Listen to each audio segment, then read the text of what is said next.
भद्रं तन्नासव ॐ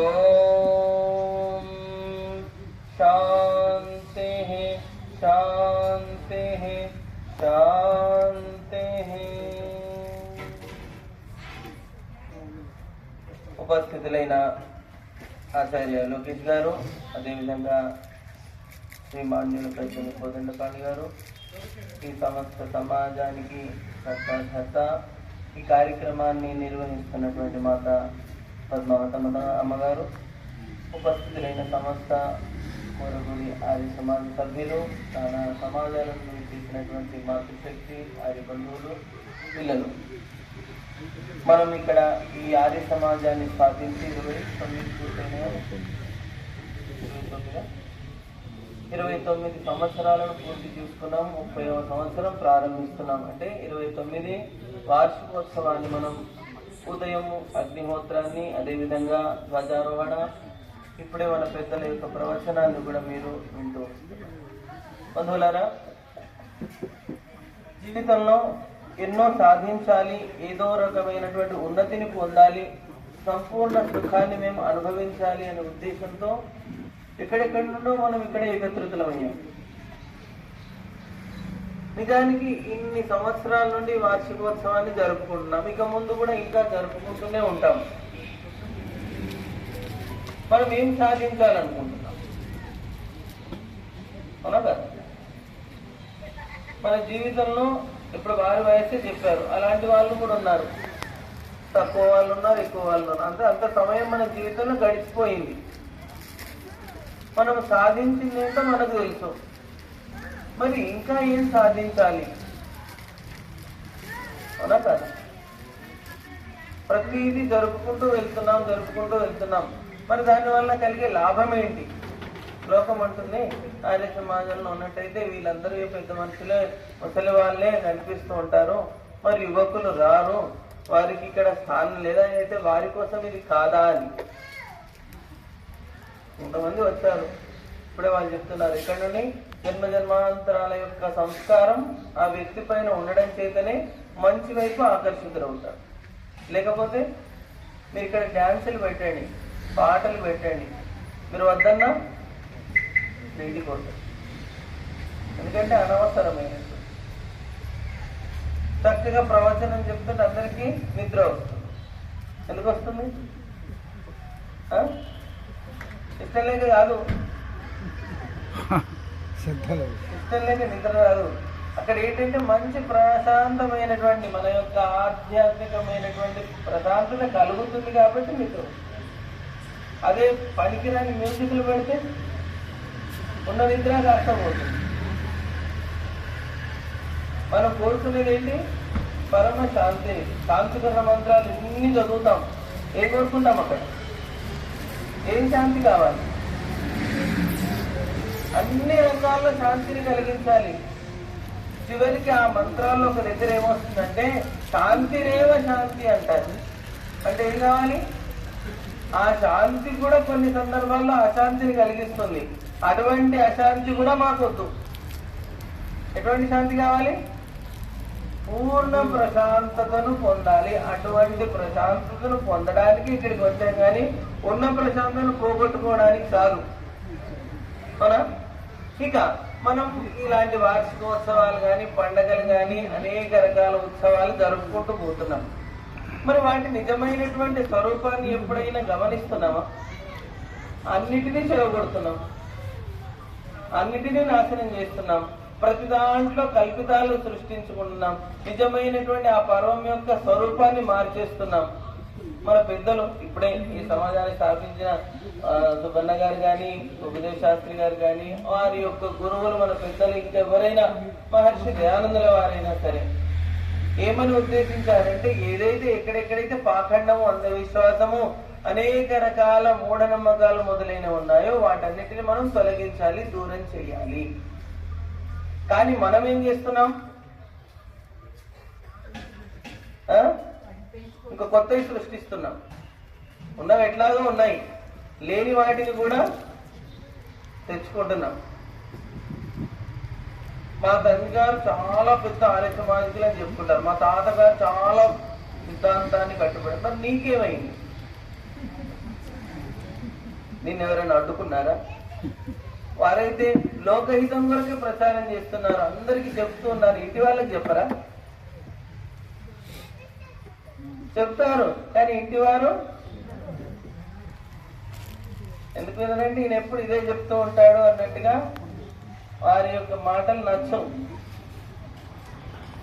కానీ ఇప్పటి వరకు కూడా మనం ఆలోచించింది ఏంటంటే మన పూర్వజన్మ సంస్కారాలు వెంట ఉంటూ మన ప్రయత్నము పురుషార్థము ఇవి రెండు కలిస్తేనే ఈ కార్యం సఫలమవుతుంది అని.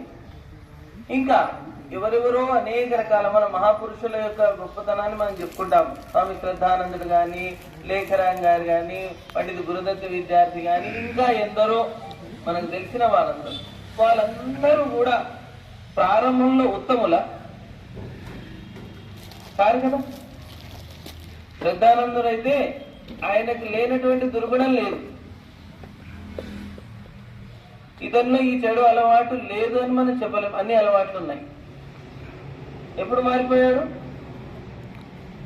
మహర్షి దయానందుని యొక్క ఉపదేశాన్ని విన్న వెంటనే అక్కడ కూడా తండ్రి గారి ఒత్తిడి, ఓరా వినురా, అక్కడ విను, ఆయన గొప్ప విషయాలు చెప్తున్నాడు, నీ జీవితంలో ఏదైనా మార్పు కలుగుతుందేమో అని చెప్తూ ఉంటాడు. సరే, ఈయన బాధ ఏంటి? ఊరికి నా యొక్క నట పెడుతున్నాడు, ఈయన ఒత్తిడి చేస్తున్నాడు.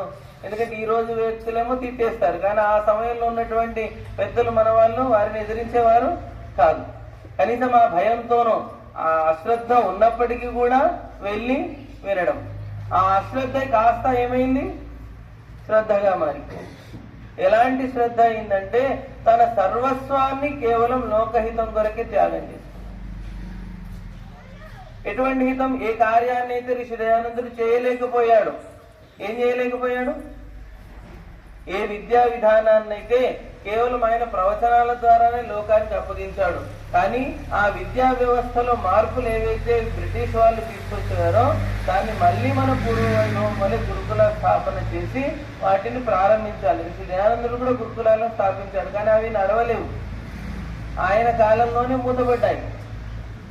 కానీ స్వామి శ్రద్ధానందుడు స్థాపించినటువంటి గురుకులము ఇప్పటికీ ఉన్నది, యూనివర్సిటీగా అంటే విశ్వవిద్యాలయంగా మారి వారిని ప్రేరణ పొంది లోకంలో అంటే ఇక్కడ భారతదేశంలో అనేక వందల గురుకులాలు నడుస్తున్నాయి. వాటి యొక్క ప్రభావం ఇంకా మన వేద విద్యను లోకంలో అందరికీ తెలియజేస్తున్నారు. అంటే ఏ వ్యక్తి ఎక్కడి నుండి వస్తే సంకల్ప బలం ఎంత దృఢంగా ఉంటే ఏ రకంగా అవునా కదా. ఇప్పుడు మొన్న ఒక పండగ పోయింది. ఏం పండగ జరుపుతున్నారు?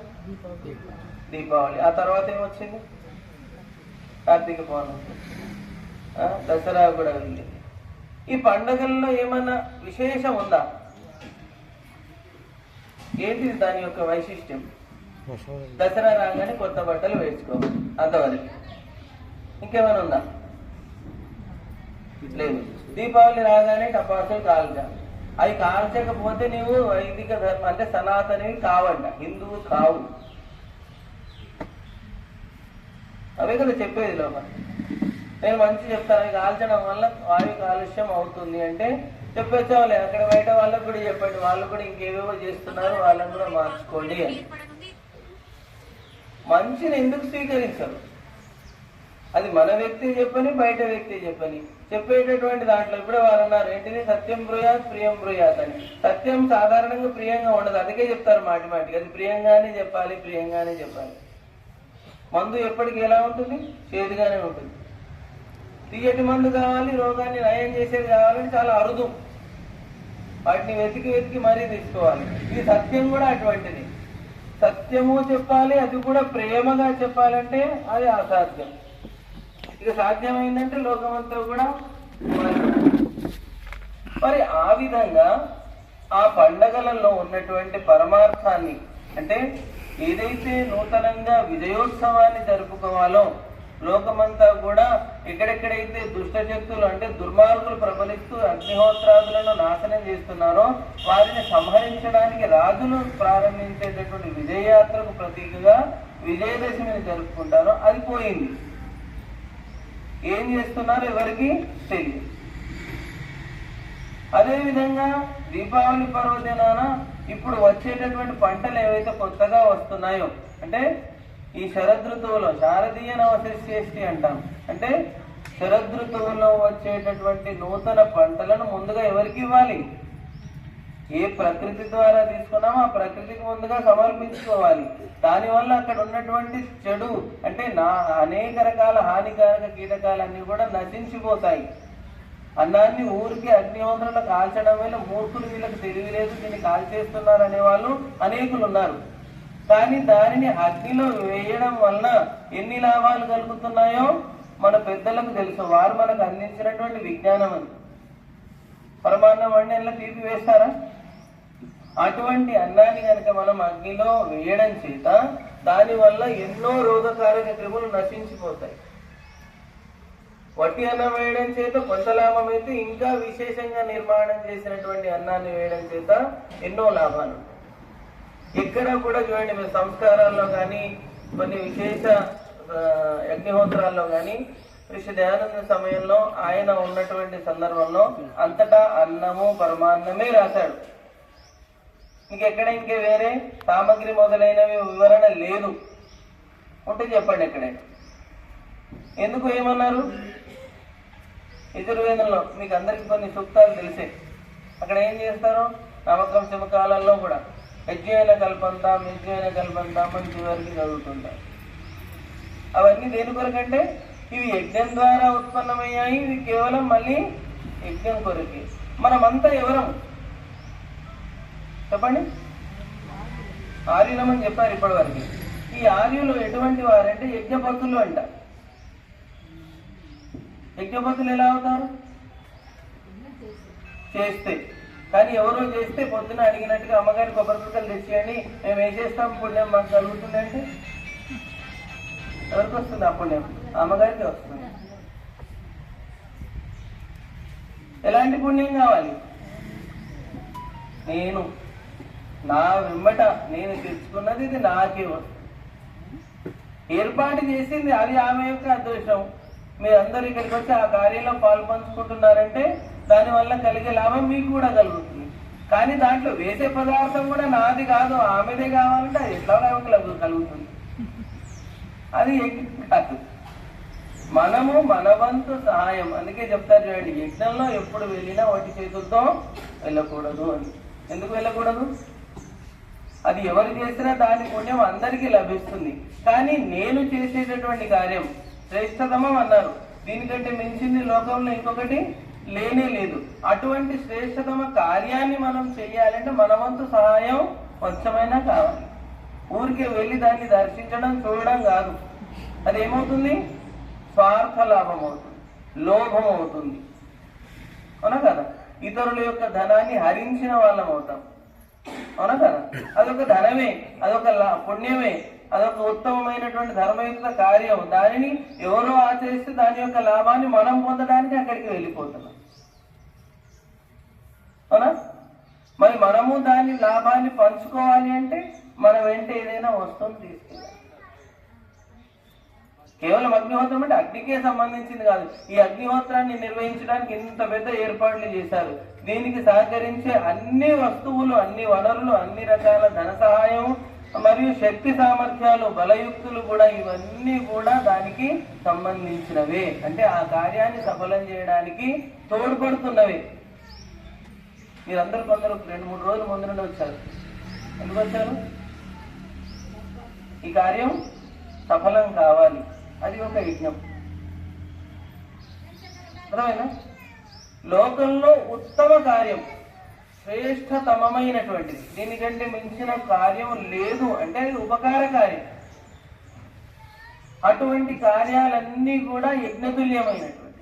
కేవలం అగ్నిహోత్రంలోనే ఘృతము, సామగ్రి, ఇంకా పదార్థాలు వేయడం ఒక్కటే అగ్నిహోత్రం యజ్ఞం కాదు. కానీ మన అగ్నిహోత్రం అని చెప్పుకుంటూ ఉన్నాం. కానీ ఏమంటున్నారు? ఉపకారకమైనటువంటి, దాని ద్వారా ఎలాగైతే ఎవరికి ఏ రకమైన హాని కలుగదో మన ద్వారా కూడా లోకహితానికి సంబంధించిన కార్యాలన్నీ కూడా ఇంతమందికి ఇప్పటి కార్యాల్లో కూడా మన రాజకీయ నాయకులు కానీ పెద్దలు కానీ ఆ కార్యాలకు యజ్ఞం అని పేరు పెడతారు. ఎందుకంటే దానివల్ల అందరికీ హితము జరిపించాలి. వాళ్ళు చేస్తారో చేయరో పక్కకు పెట్టండి, కానీ హితము చేయాలనే కోరికతో మాత్రమే వాటి పేర్లను పెడతాం. అవునా?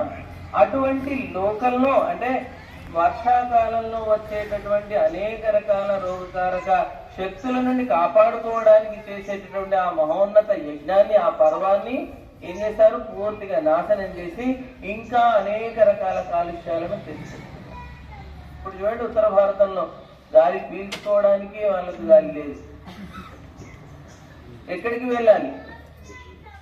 వెళ్ళే పరిస్థితి మనకంటే భగవంతుని యొక్క కృప మన పైన ఎక్కువగా ఉంది. ఎంతటి చలి ఉన్నా, ఎంతటి వేడున్నా తట్టుకునే సామర్థ్యం మనలో ఉంటుంది. అలాంటి ప్రాకృతిక ఆపదలు మన పైన ఎక్కువగా ఎప్పుడు పడవు కూడా. చలికాలంలో వాళ్ళకేంటి, ఇక్కడ చెడు వాయు పైకి వెళ్ళదు. ఎందుకు వెళ్ళదంటే పూర్తిగా మంచు కప్పుకొని ఉంటుంది. ఎప్పుడైతే ఆకాశం ఏ విధంగా ఆటంకాలు లేకుండా ఫుల్గా ఉంటుందో అప్పుడే ఇక్కడి చెడు అంతా కూడా పైకి వెళ్ళగలుగుతుంది. వాళ్ళు వదిలేసినటువంటి వాహనాల ద్వారా కానీ, ఆ పంటలను కాల్చివేయడం చేత కానీ, ఇక్కడ చూడండి మూర్ఖత్వం ఎలా, పంటలు కాల్చివేయద్దు, ఎందుకంటే ధాన్యం తీసేసుకుంటారు. ఆ గడ్డిని ఏం చేయాలి? పశువులు లేవు కదా. ఒకవేళ పశువులే కనుక ఉంటే ఒక్క గడ్డి పోసను కూడా కాల్చడానికి ఆ వ్యక్తి ముందుకు రాడు. కానీ వాటిని ఏం చేసుకోవాలి? దాన్ని తీసి నేను భద్రపరచాలంటే దాన్ని వెనకాల ధనం ఖర్చు అవుతుంది, శ్రమ వ్యర్థం అవుతుంది. దానివల్ల ఏమవుతుంది? నాకు నష్టం కలుగుతుంది. అందుకని నేను ఏం చేస్తాను? కాల్చేస్తాను.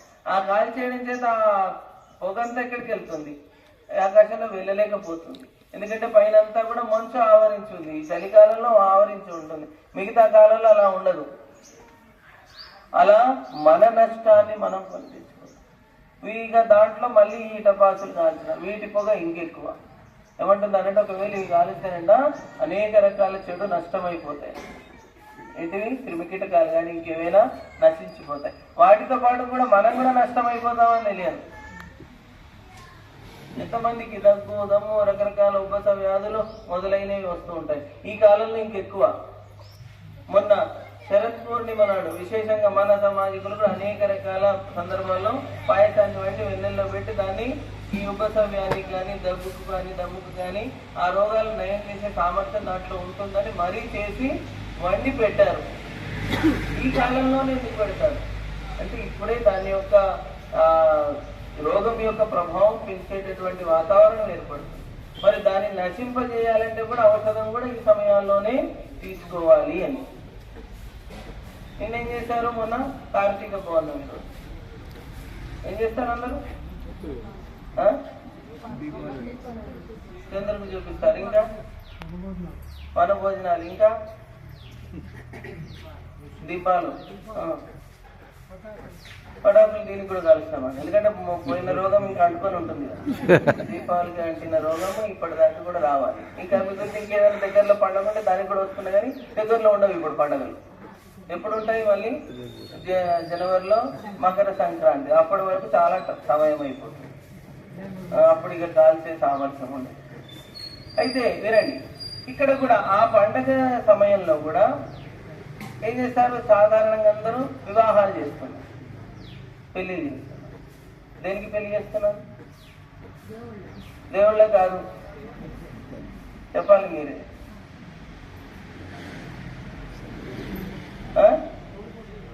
కాదు, ఇంట్లో పూజలు చేస్తూ పెళ్లి చేస్తారు. మరి ఇక్కడ చేస్తారో లేదో నాకు తెలియదు, అందుకే చెప్పట్లేదు. తులసి వివాహం చేస్తున్నారు. చేశారమ్మా మీరు ఎవరైనా? చేయలేరా? సంతోషం, మీరందరూ కన్యులు. ఈ పెద్దలు ఏమో ఆగిలో అని చెప్పుకుంటాం, కానీ ఇంట్లో చేసే పనులు అయితే అటువంటివి ఉంటాయి, మళ్ళీ లేవు. అయితే అక్కడ చేసేది చూడండి లోకల్లో.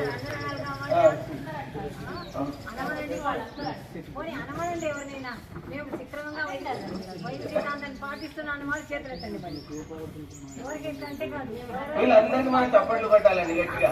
వీళ్ళందరూ ఆచరిస్తున్నారంటే చాలా ఉత్తమం, సంతోషం. అయితే ఇక్కడ చూడండి, సంతోషం ఏంటంటే మరి వివాహ సంస్కారం గురించి ఋషులందరూ చాలా గొప్పగా రాశాడు. అష్టవిధ వివాహాలు ఉంటాయి, దాంట్లో ఉత్తమమైంది ఆర్ష వివాహము, ఇలాంటి వివరాలు అన్ని చెప్పారు. మన దక్షిణ భారత ఇది రోగం ఒకటి. ఏ సందర్భమైనా వాడు చచ్చినా కూడా వివాహం కాకపోతే దాన్ని ఒక చెట్టుకో దేనికో కట్టేసి వివాహం చెయ్యాలి అని. దానివల్ల జరుగుతుంది ఏంటంటే ఏదో అనర్థం అయ్యేది అర్థయుక్తమైనది అవుతుంది అని. అక్కడ అనర్థమే జరిగిపోయింది, తన ప్రాణమే పోయింది, ఇంకేం మంచి జరుగుతుంది అక్కడ ఉండకూడదని. సరే, అలా వివాహాలు చేస్తున్నారని. నిజానికి అది కాదు. అక్కడ ఏంటంటే ప్రతి దాంట్లో కూడా స్వార్థం. ఇప్పుడు నేను ఊరికే చేసుకోవచ్చు, అంతేసి జరిపించేసేయాలి అంటే నా మాటకు విలువ లేదు అక్కడ. దాంట్లో ఏం చేయాలి? అయ్యో అట్లా చేశారా, దానివల్ల మీకు అందరికి నష్టం జరిగిపోతుంది, మీకు అనర్థం జరిగిపోతుంది, మీకు ఇంకేదో ఒకరు చనిపోయారని ఇంకెవరైనా కూడా చనిపోవచ్చు అలా చేసినట్టయితే అని భయపడితే తప్పకుండా దాన్ని చేస్తారు. అందుకని దాన్ని ఏమంటారు, బ్లాక్మెయిల్ చేయడం. అది